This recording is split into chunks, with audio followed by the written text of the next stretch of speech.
There we go. We are live. All right. So, Live. welcome to another Full Circle Magic Q&A. I'll be your host today, Alex Sporton, and our guest today is the great Pablo Amirá. Hello from Chile. Absolutely, my friend. How are you doing today? Very good, very good. Thanks. And first of all, a little surprise for you, Alex. Mm-hmm. Okay. Something very quick, something about decisions. Okay? Some cards. Let me know when to stop. Anyone you want. Stop there. Anyone. Right there. Right there. Okay, because first, for the interview, I want to say thank you. Okay?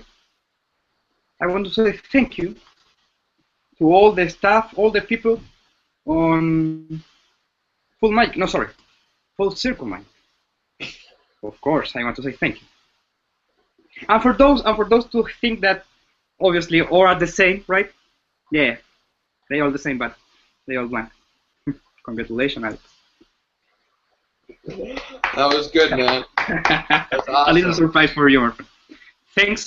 Thanks a lot to Full Circle Mic for the opportunity. Thank Laura. Thank to all the crew. Absolutely. Thank you for being here. Thank you for taking some time out to do this with us today. Yeah, my pleasure. Absolutely. Well, so for some of the people who may not know you as well, can you give us a little bit of background on yourself, exactly what it is you're known for, and really kind of how you got to where you are now, where you started, how you got here? Sure. Well, I born as a girl. No, sorry. Yeah, it's a joke. I am 26 years old right now. I born in this beautiful country called Chile, in the South America, in the end of the world. I grew up in this town. It's called Temuco, and my fascination about art is from my early memories. I love to sing. I love music. I love to read. I love to even write a little poems like a little kid. And thanks God that creativity and that innocence in a way is still with me. So I approach different arts, different practices with a lot of care, a lot of love. I play music, I perform, obviously. I write some things, I love theater, and I'm here right now. That's great, and you're for me, I have only been recently acquainted with a lot of your, or rather recently acquainted with the fact that I knew more of your works than I thought I did. Your primary focus is mentalism. Is that correct? Yeah. I start. Let me think. I am 26 right now. I start in when I was 17. I saw, I think, David Blaine, and my mind was blown because it's like seeing a normal person on the street doing miracles. It was what happened. I don't understand, and that gives me an astonishment that I never experienced. And from that, I start with the classic card magic, close-up things, coin tricks.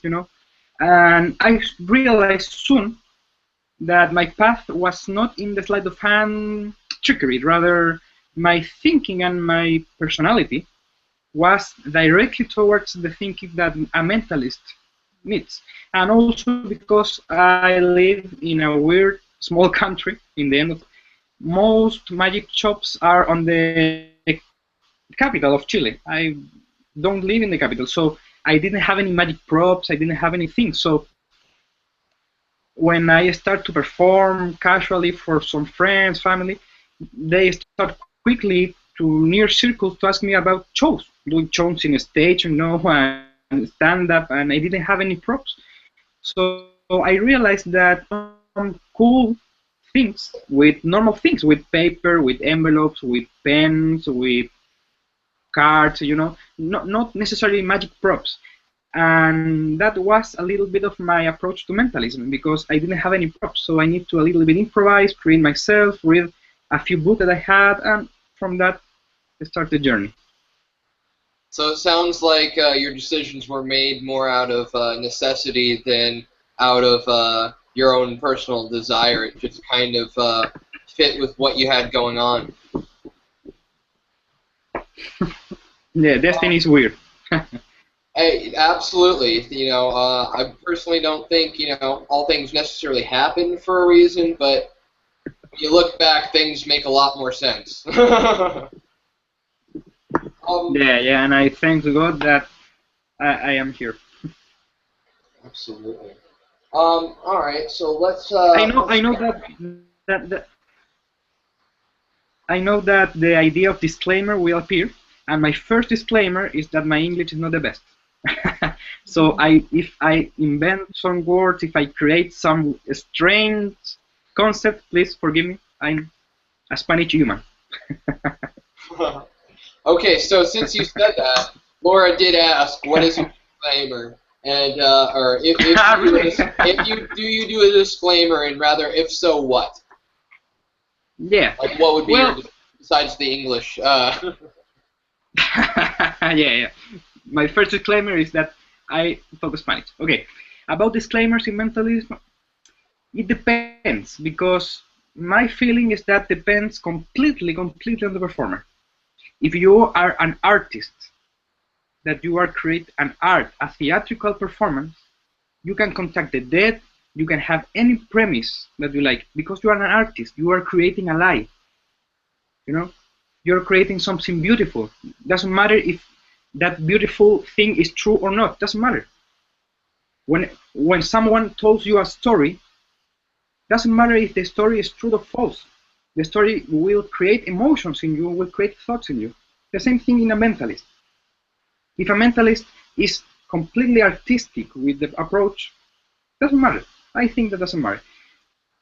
All other performers has another approach, like a scientific approach or direct, in terms of that they don't care about artistry or dramatics or staging, they just perform. And I think that in that situation, a disclaimer could help because you don't know your audience. Maybe your audience will create resistance about the idea of psychic powers, of the idea of supernatural, and that will be harmful for you and your performance.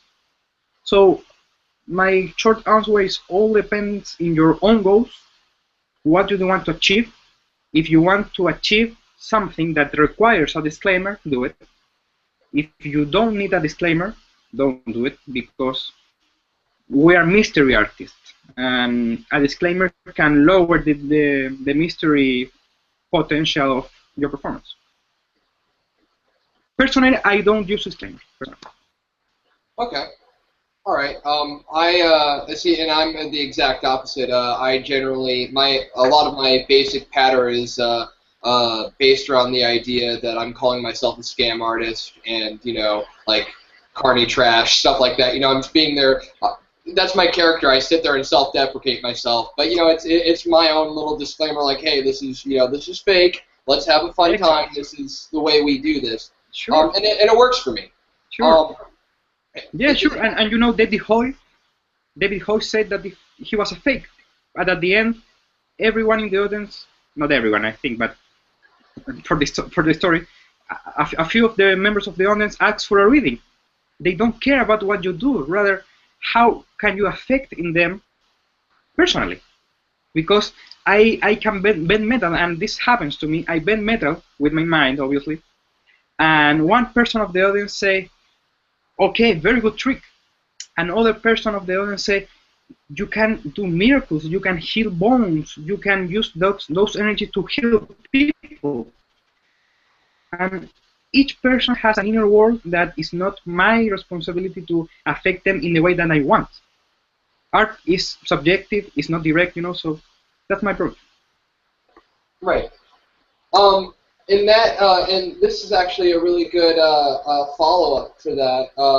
Preston Helen asks Pablo, what is your hope to give to your audience with an effect?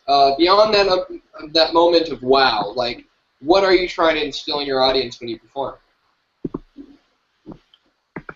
My main goal as a performer is to create mystery. I love that concept, and I work from that concept. So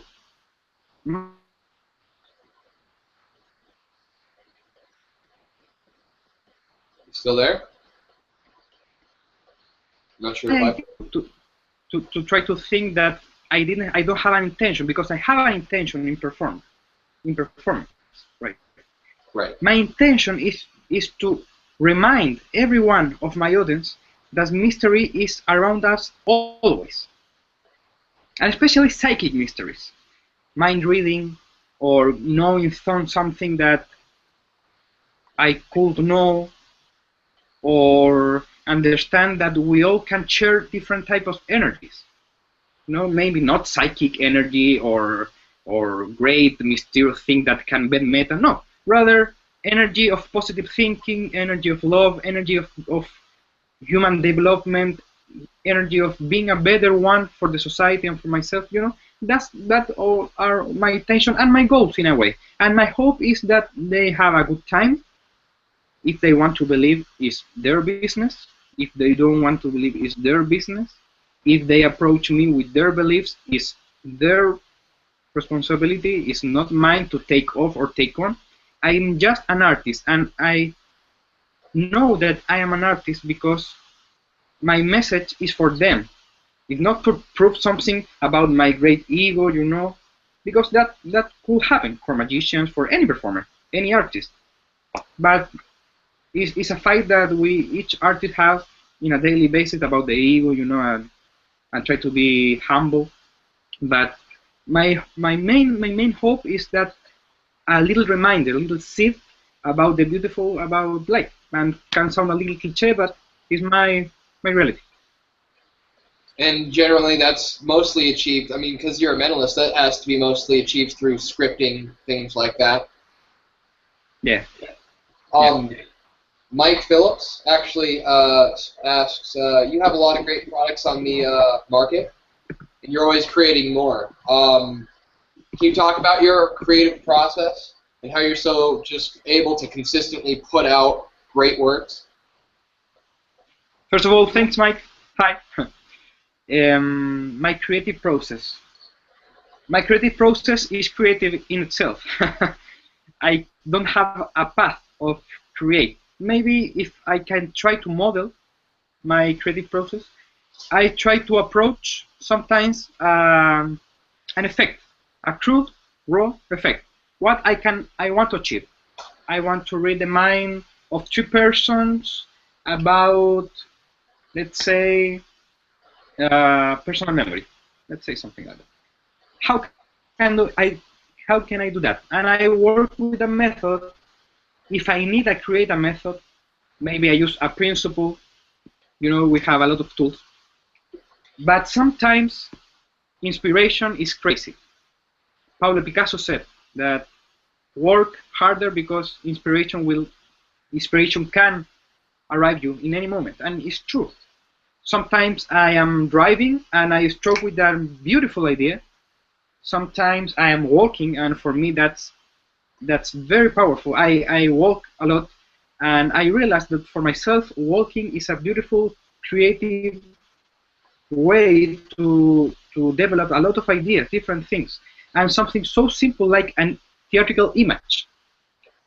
I am working in a routine in which I use a little dandelion, these flowers, the white flowers, and this routine appeared just like an image.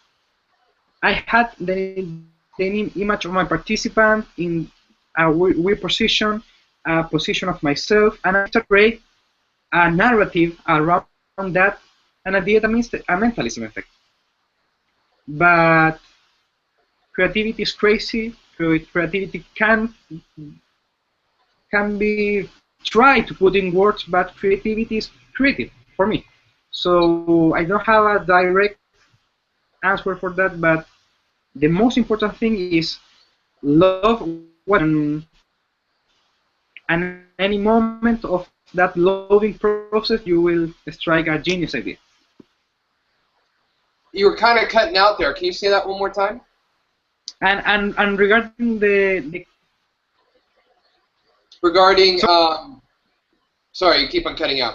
Regarding your creative process, you said that right there at the end you were saying because you're it's not from any one place from what I was understanding. It's just kind of it comes to you when it comes to you in its own time in its own yeah, way. If that's what I was gathering properly. yeah. I think that the most analytical answer or logical answer that I could say is that always work on what you want to achieve regarding method. Don't think in method. What do you want to achieve in terms of theatrical images or as a climax of an effect? For example, I want to predict something in a big paper. Okay, don't think about methods. Think about image. Why do you want to predict that? How can you predict that? And the method is secondary. Method is secondary. That can be my main answer, but as a basic idea, creativity is crazy. So be open and work hard. That's my Right. answer. Hard work. Hard work, yeah, no, absolutely. I mean, nothing's achieved without a lot of work. You know, you don't get Yeah, anywhere. yeah, You yeah. don't get We, anywhere we, we can without. see the example of Steve Jobs, right? Mhm. Steve Jobs didn't invent the iPhone in 2-3 years.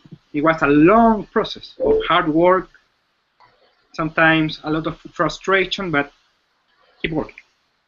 Massive amount of failure sometimes. I always say you learn so much more from your failures than you do from your successes.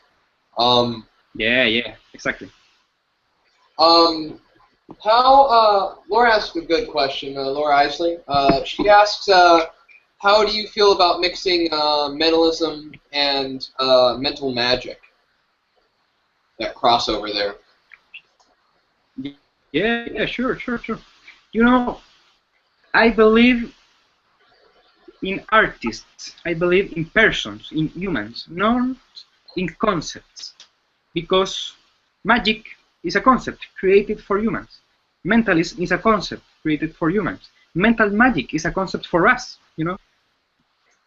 It's magic that has mental presentations, mind themes, you know.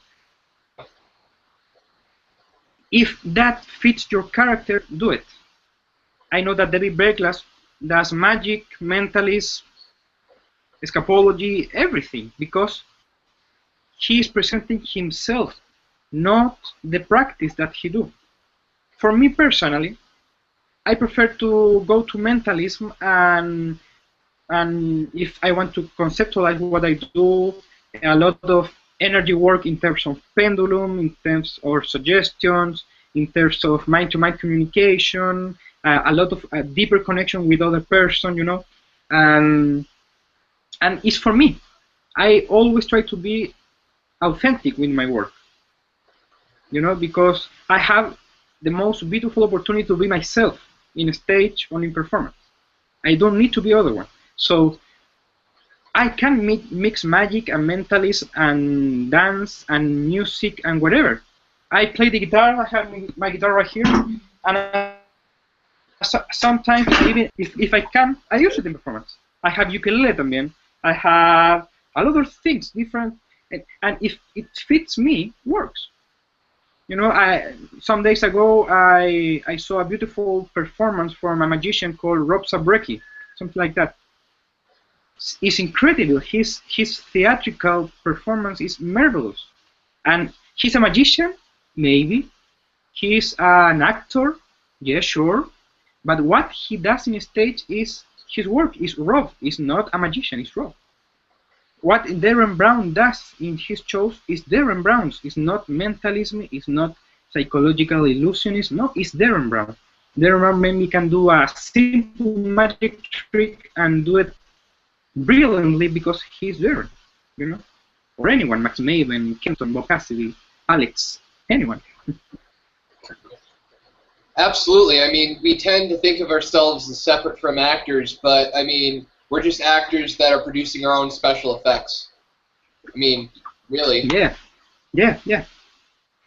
Um, you were talking earlier about some people feel that, like, you know, they watch an effect and go, wow, that was a great effect, and some people go, wow, like, you have these powers.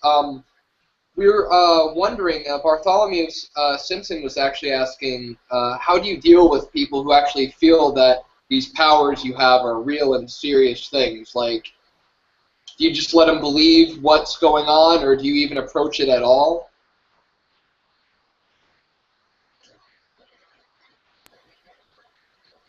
Sorry, I missed one part. You said this your powers and it's frozen. Oh, I'm sorry. Okay, so yeah, it froze on my side too. What I was asking was on Bartholomew Simpson asks, rather, the people that feel like you actually have these powers. Okay. You know, how you're saying before, sometimes, you know, some people just see it as an effect and some people see it as actual, like, you know, wow. Yeah. How do you deal with those people, or do you even deal with those people? Yeah, no, I thanks. I say thanks. If they go to the skeptic approach, I say great, thanks. Why do you think that? Okay, and I try to take that opinion, take that thought, that emotion, and learn from that. Okay. It's other thing if they say, oh, I saw the method, and they explain the method, because maybe I didn't do my best work in terms of creating the methodology, the secret methodology. That's other thing. But if a person after a show believes in my powers, thanks.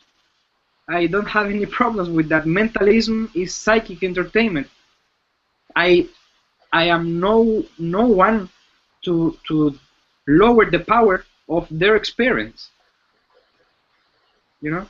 Right. So they have a beautiful mystery experience, and I am no one to say no, don't worry, it's just tricks. No. It's silly for me.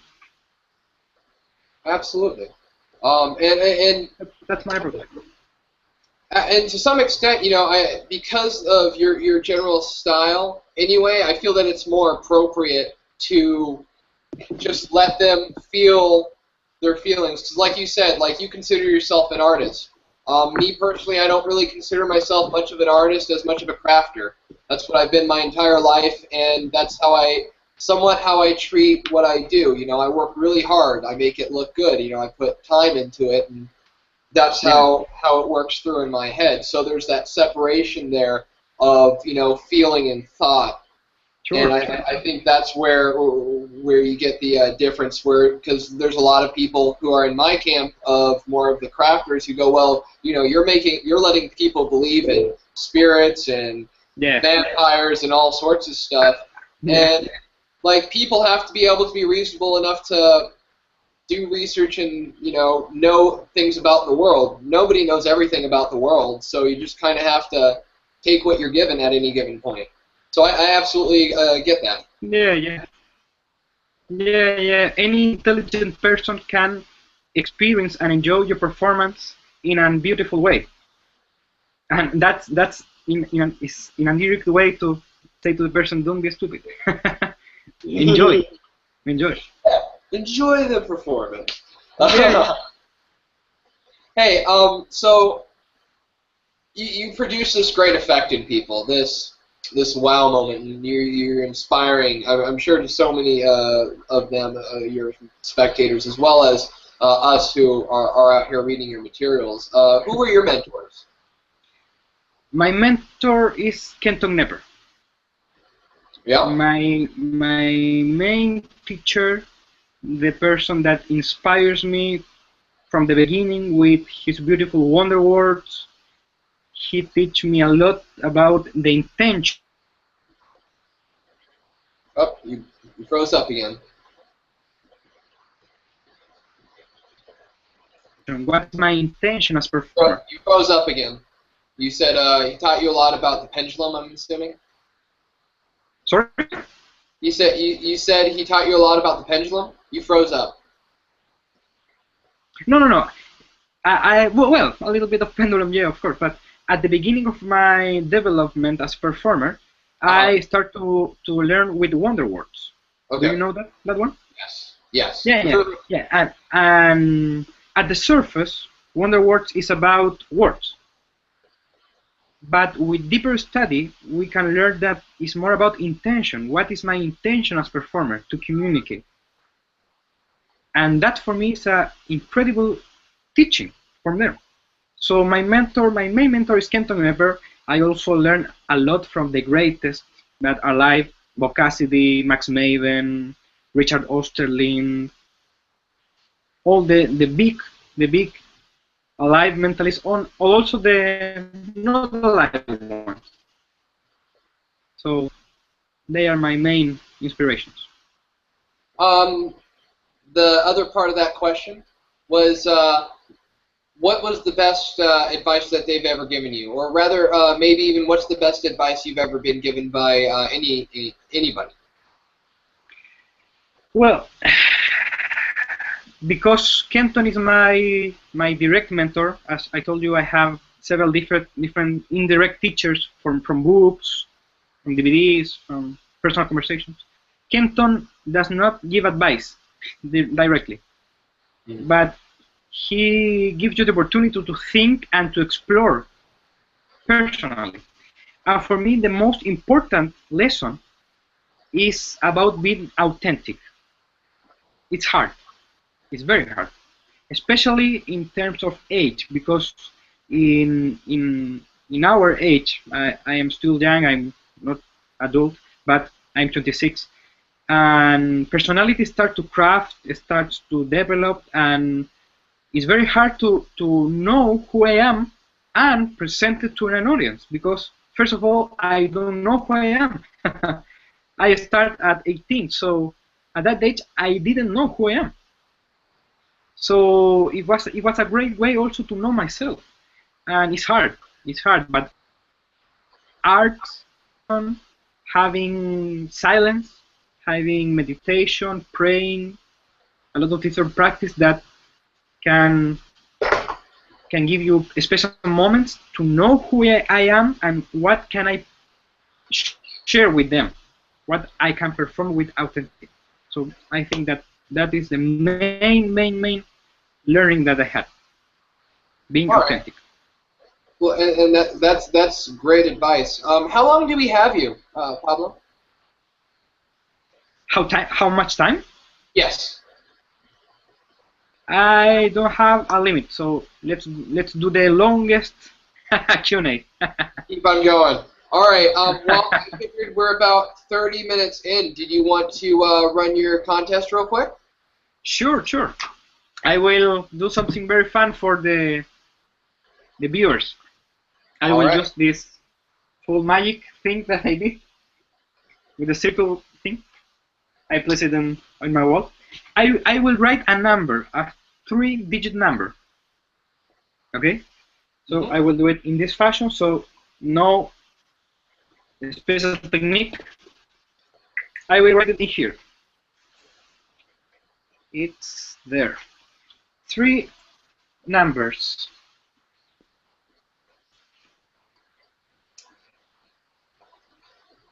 Okay. The one who gets that 3-digit number gets $100 as a coupon on my site, amirasideas.com, in e-publications for my own authorship. Any publication that I place on my site, $100. So this is the number, and good luck and good intuition. I give a clue, or just like that? What do you think? If you want to give a clue, it's your prize. $100 is a lot to put up, so if you want to make it a little bit more challenging, you can. If you want to give them a little bit of leg up, you can do that too. It's your choice. Okay, I will give a little bit of clue. Okay.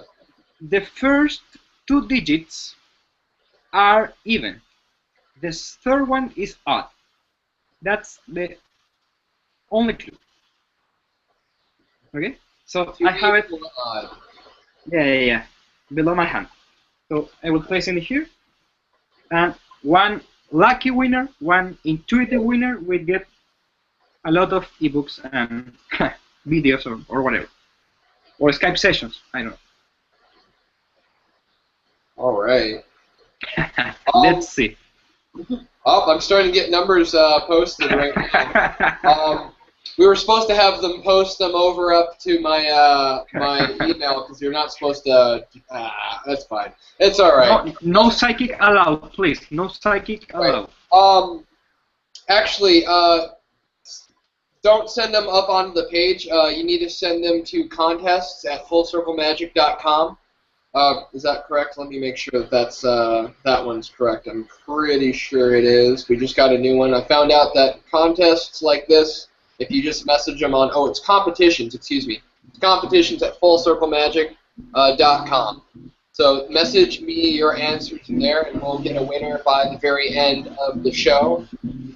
If you message them below, that violates Facebook's terms of service, and we can't do that because nobody needs to get sued today. Okay. I play a little music for you while you do the rules. Absolutely.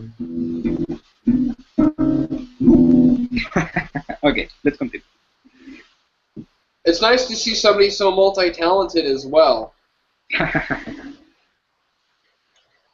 It's funny because I read a paper about talent a few years ago, and I discovered that one psychologist said that talent can be defined as that concept that does not allow us to grow as much as we can. And it is an interesting view because sometimes we can say, oh no, I don't have talent for that. And we limit our development and expansion as a creative human because I don't have talent. Maybe talent does not exist. Maybe. Right. Yeah, just another concept, right? Yeah, yeah. The rules, the first rule is learn the rule. The second rule is break the rule.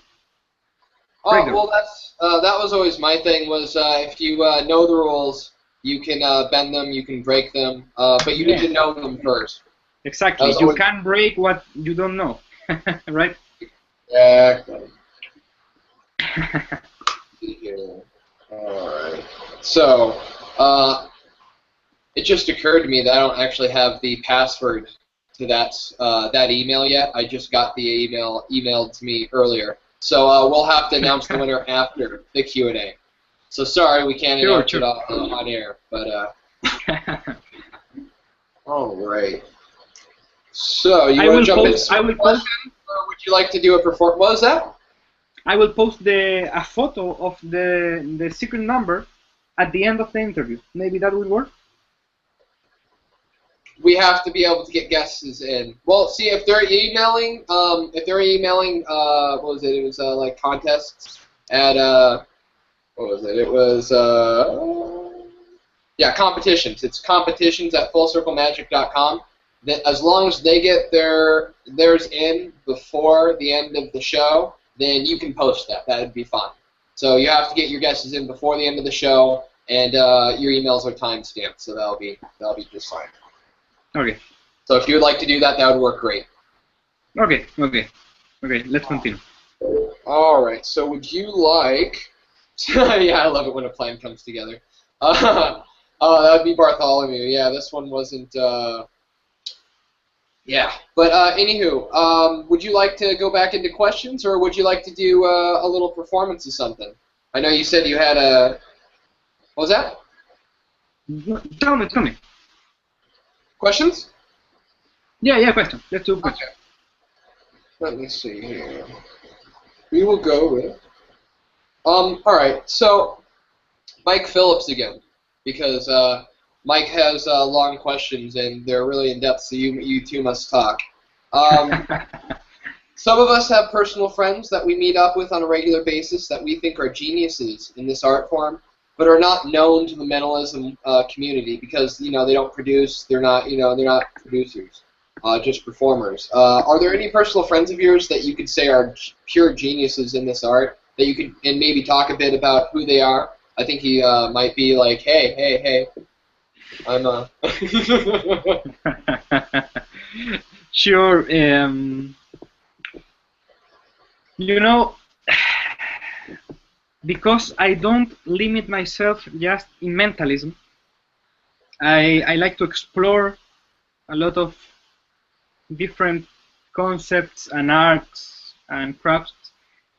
I take inspiration about several different practice, and some mentalism stuff that they do is very weird for that reason.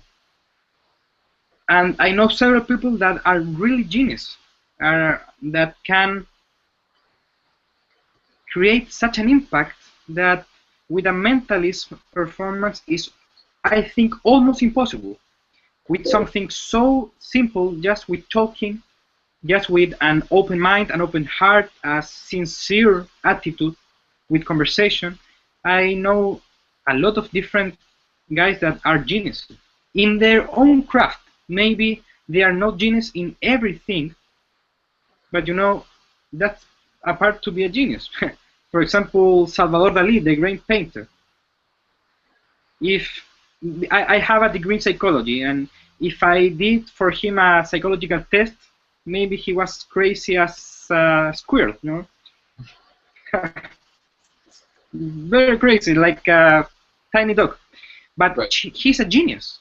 He created an amazing work of art in various ways, and I learned from him. Obviously, I didn't know him because he's dead now, Right.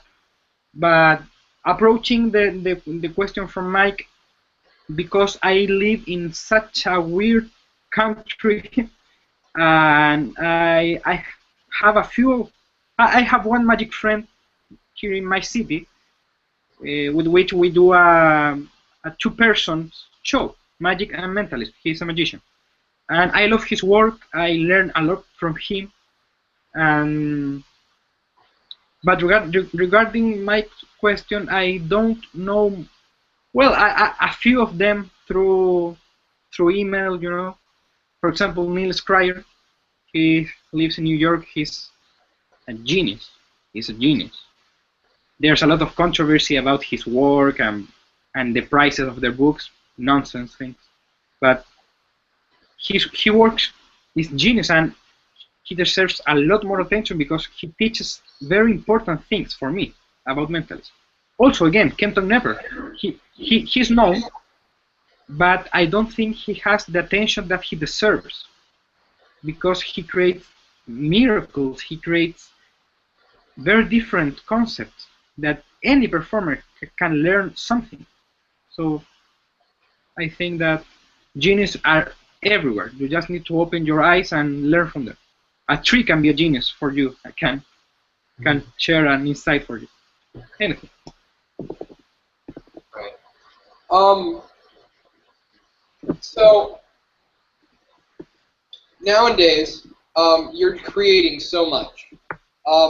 How do you find time to still put out as much work as you do and perform? Is it because you're always just adding new works for yourself to your show and then releasing them, or, you know, how do you find time to create with the performing you do? Yeah, I understand that point of view because I started to publish Mentalism since 2010, so 4 years now.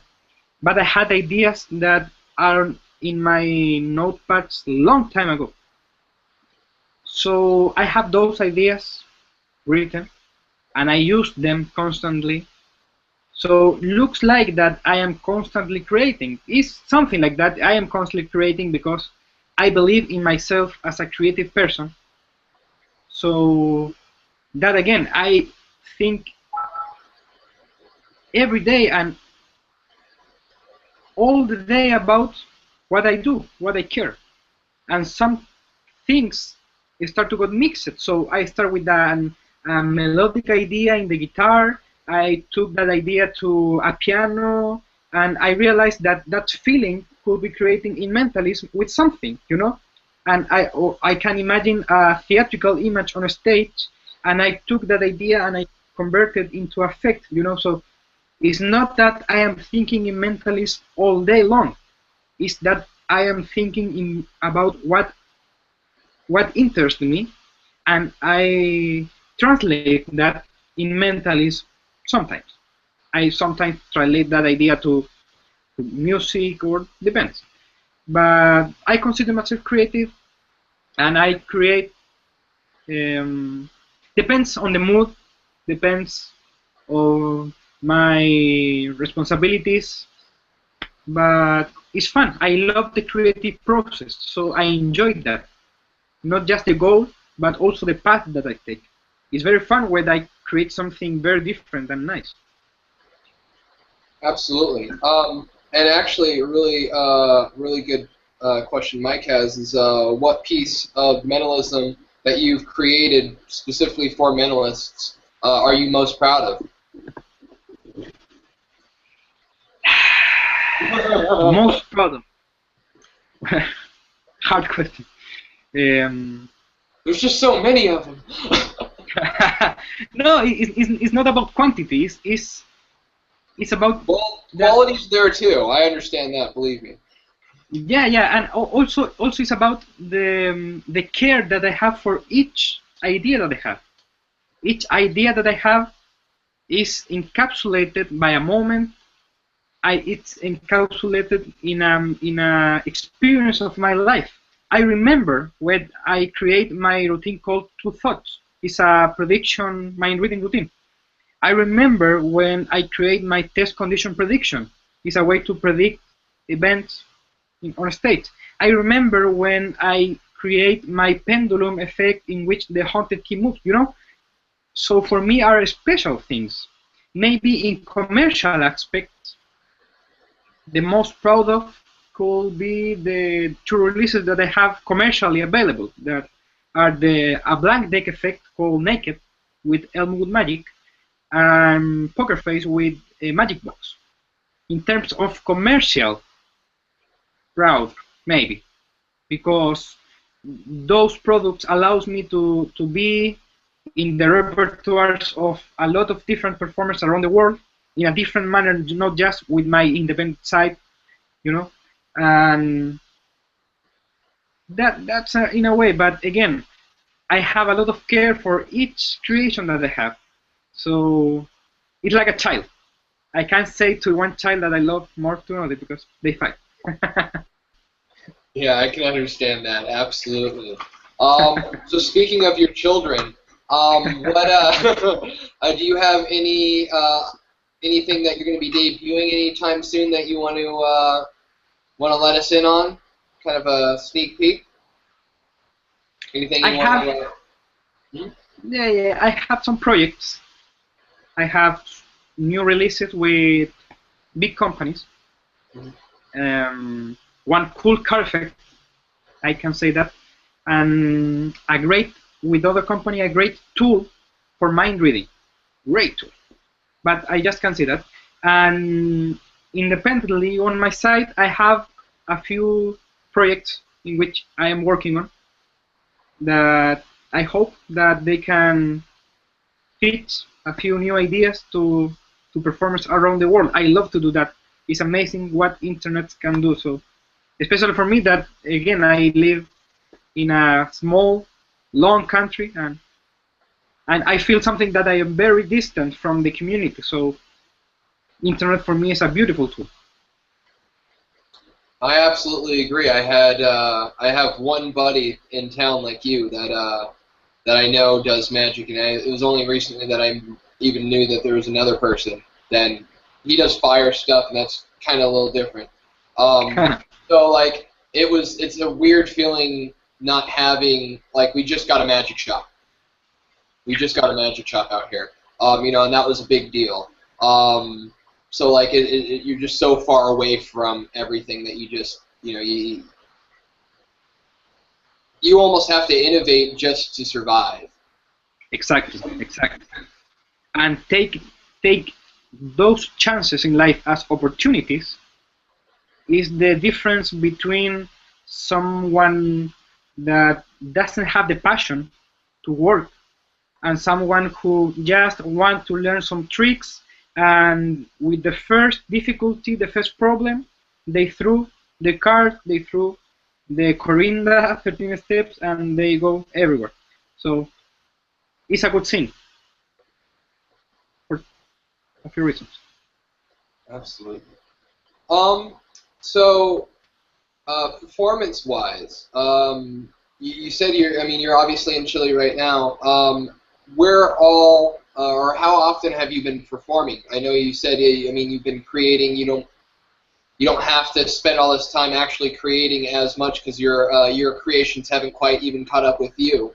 Um, are you performing a lot at the moment, or are you working? Because you said you have 3 releases plus another couple coming out. Have those been consuming you? Yeah. The nice thing about being independent creator is that I don't have pressure to do it. So it's all about having the fun of doing it. And maybe I will record a video today, night, tomorrow, I don't know. But regarding performance rhythm in my life, right now I'm finishing a degree in psychology. So I am working in a organization. So that took me time, obviously, that I need to invest in doing my work. And on December I have my final examination. So obviously I need to invest time of that. But I perform as a performer, public performer. I work in theaters. I lecture for magicians and interested one in mentalism. I have a lecture in a city at the end of the month. I gave creative consultant to a magician in the capital of Chile, a friend of mine that has great success in my country. So he needs a lot of creativity around him. He has a great team, and I am part of his team. But regarding public performance, yeah, I have performance scheduled in my agenda.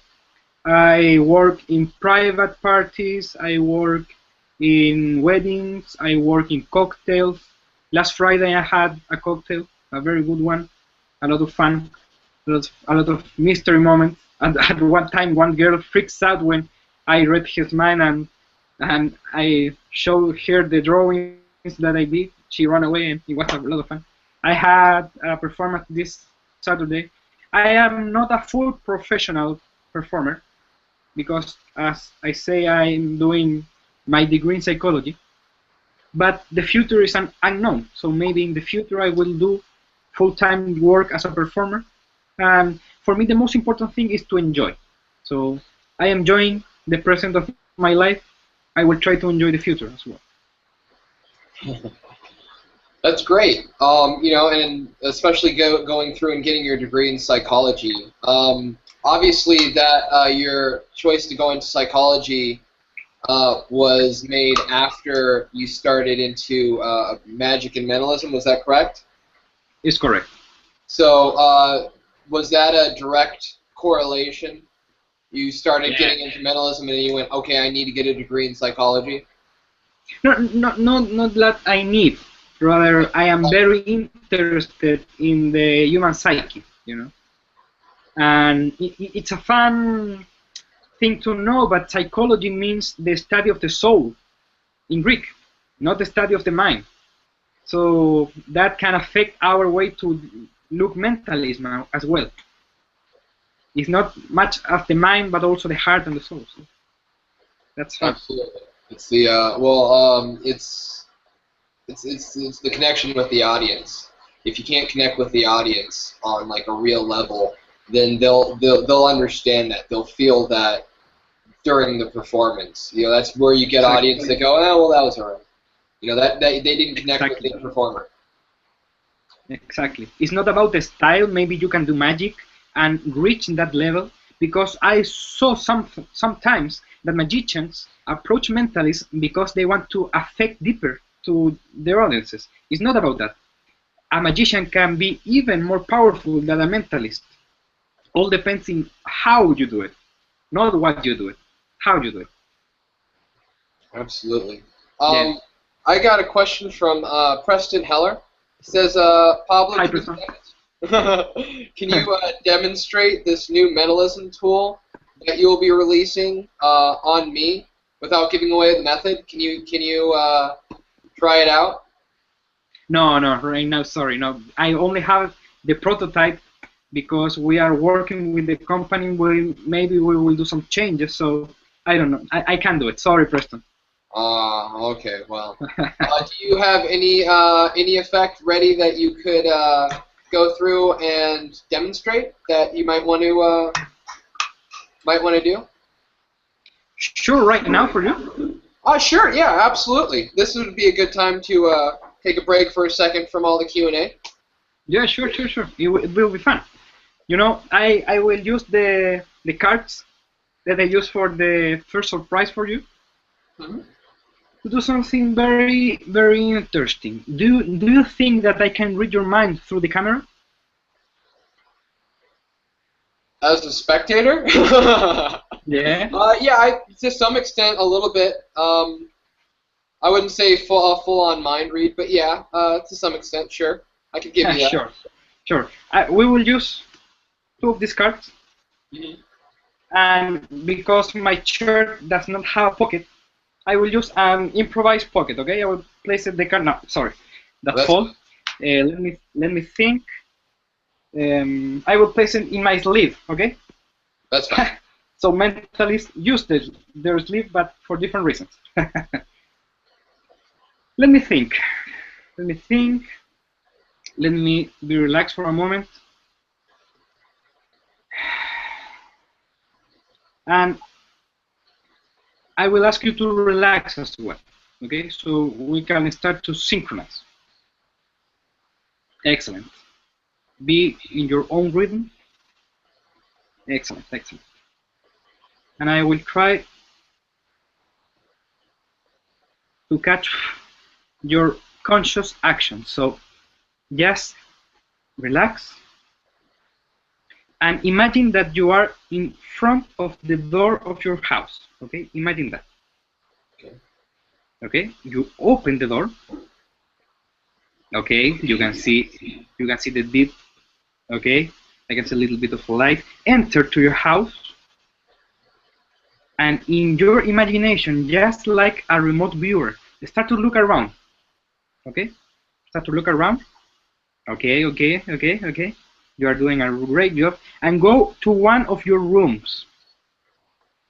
Okay, you are doing all this consciously with your conscious effort to do this. Okay, and okay, did you see an? Do you have an object in that room that has some meaning to you? Somewhere. Yeah. In your imagination, go to that object. Go to that object. And in your imagination, take that object and place it in your hand like this. Okay. If okay, is bigger than your hand? Yes. Yes. I feel so. So just imagine, that's the beautiful thing about imagination. You can do everything. Take that object with your hand, even if that object is huge. Doesn't matter. Just take it and feel the sensations. Feel the sensations. And okay, I feel something very, very hard in a border. Is that correct? Mm-hmm. Yeah. It's like it's like a feeling of good. Mm-hmm. Has the object had has some good. Yeah. Yeah. Keep relaxing. Keep wonder about this. But be very conscious about this. Okay. Try to conceptualize that object in a word. Okay. And imagine that object transform now into the word. Just look the word in your hand. Just look the word in your hand. Okay. Okay, my friend.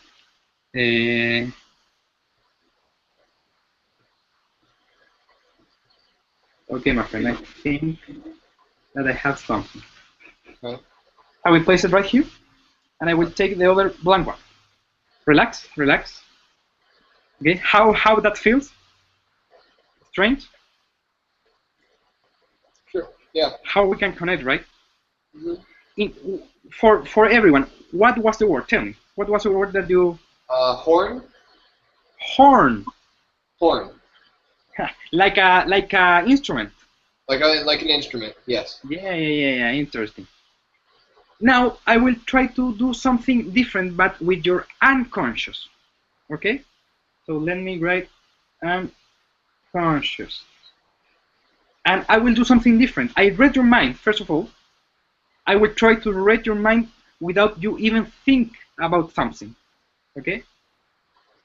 So, give me a moment. And I will place this card in here. And take whatever object do you have near you right now. Okay. Okay, and show it to the camera. Okay, a scissor. Okay. Why do you choose that? Is near you? Yes. Okay. Can you lower a little bit the camera so you can place the scissor in your table? I don't have a table in front of me. Okay. The thing is, I need to have several different objects to place. We will do a different game right now. Take the thing that you have in your pocket. There we go. All the things that you have on you or near you. Several different objects.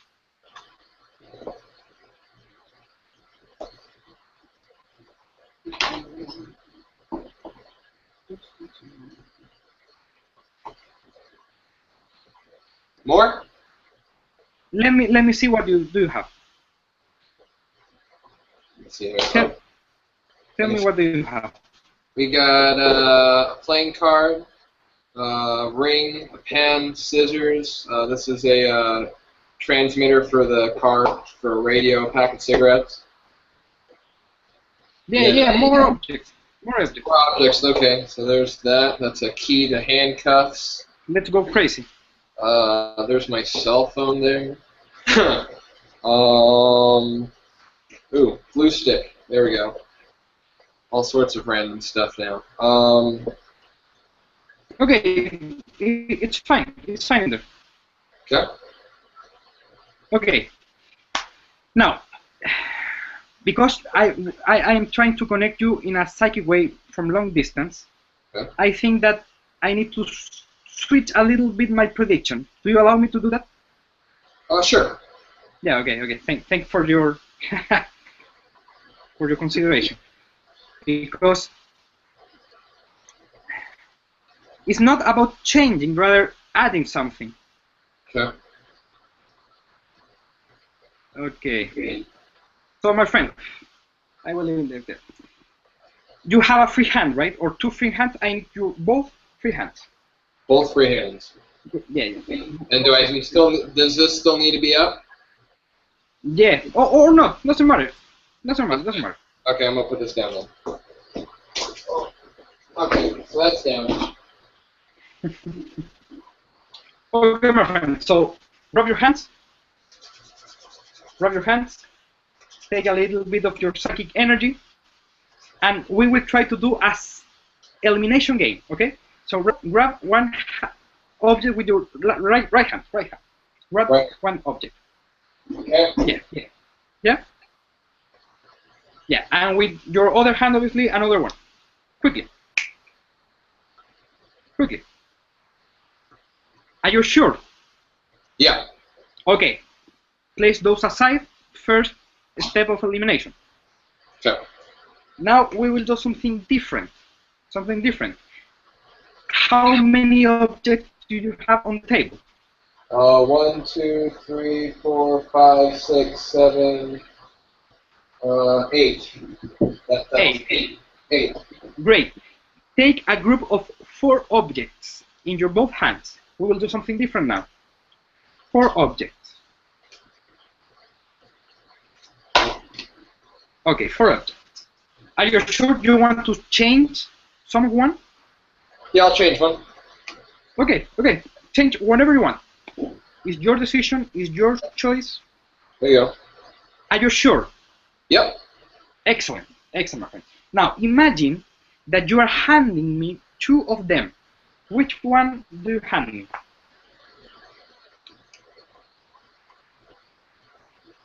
Those. Are you sure? Yes. Excellent. Imagine that you are giving me to the objects, of course. I have it in my hands, right? Okay, thank you. And imagine that for a moment, one object will be mine.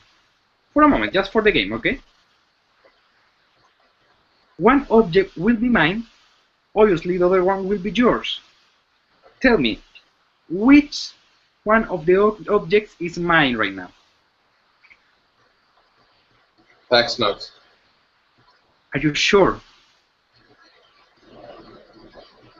Yeah.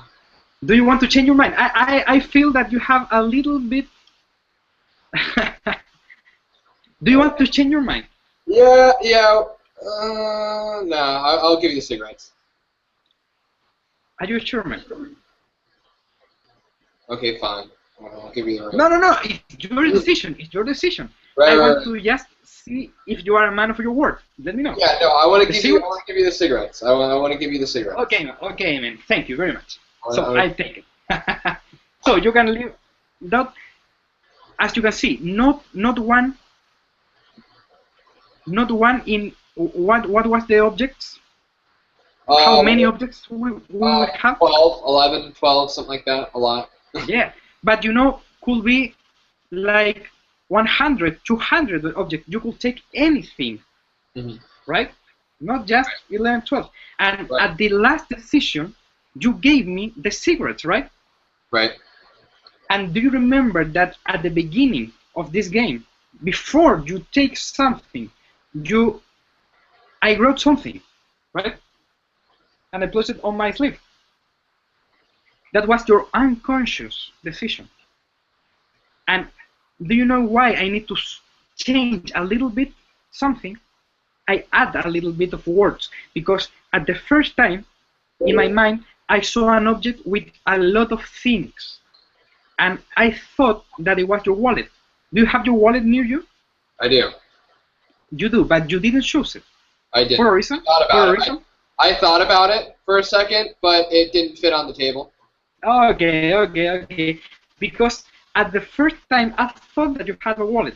But after that, I saw a little bit deeper of that wallet, and I realized that was a wallet of cigarettes. And that's kind of similar, right?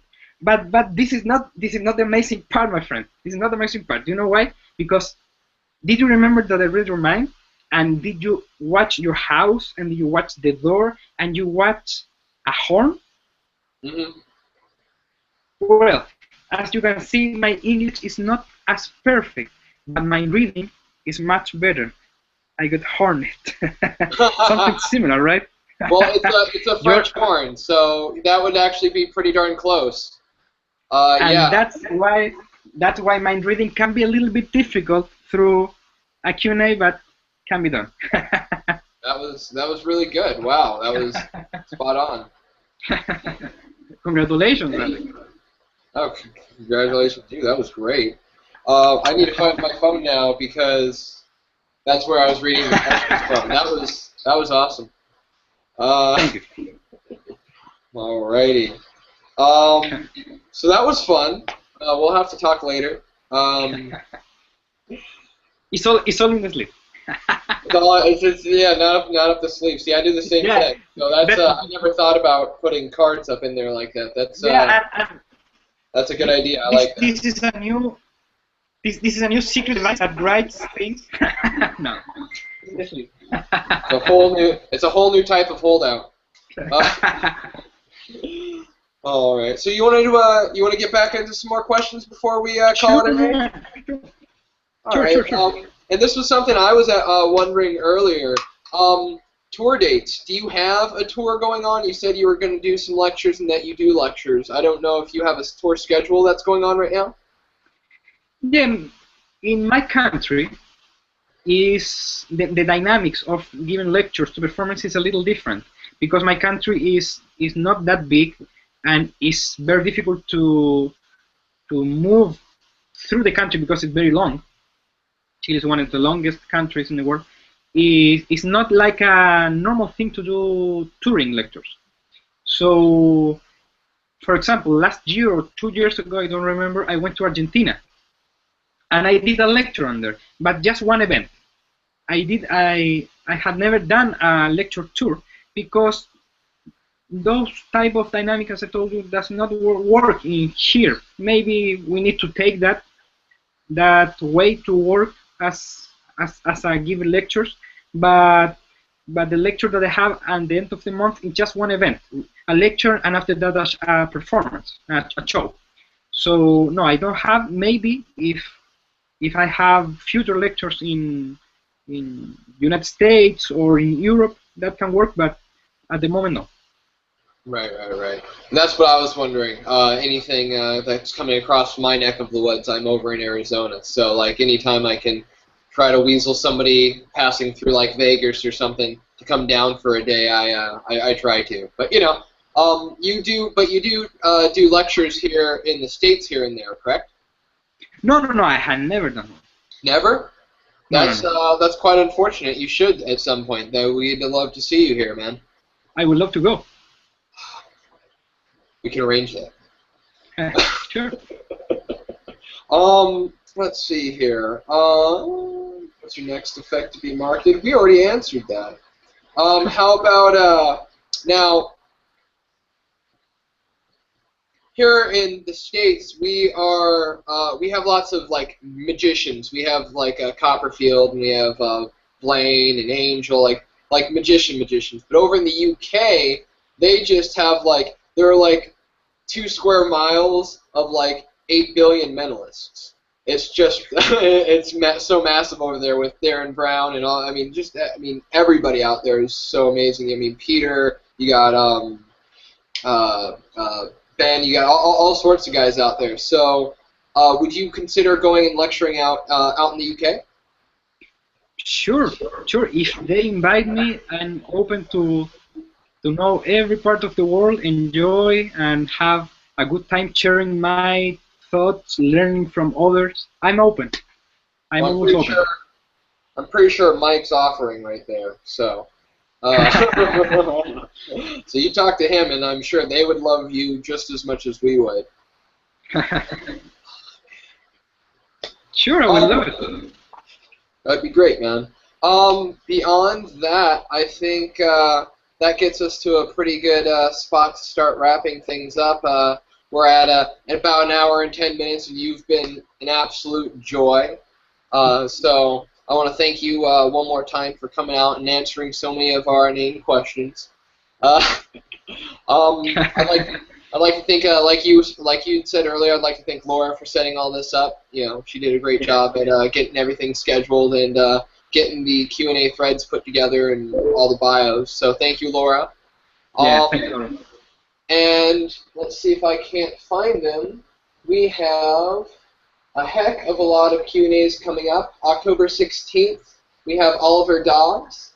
October 23rd, we have Stuart Burrell, who's a master escape artist. And October 29th, we have master creator Matthew Wright.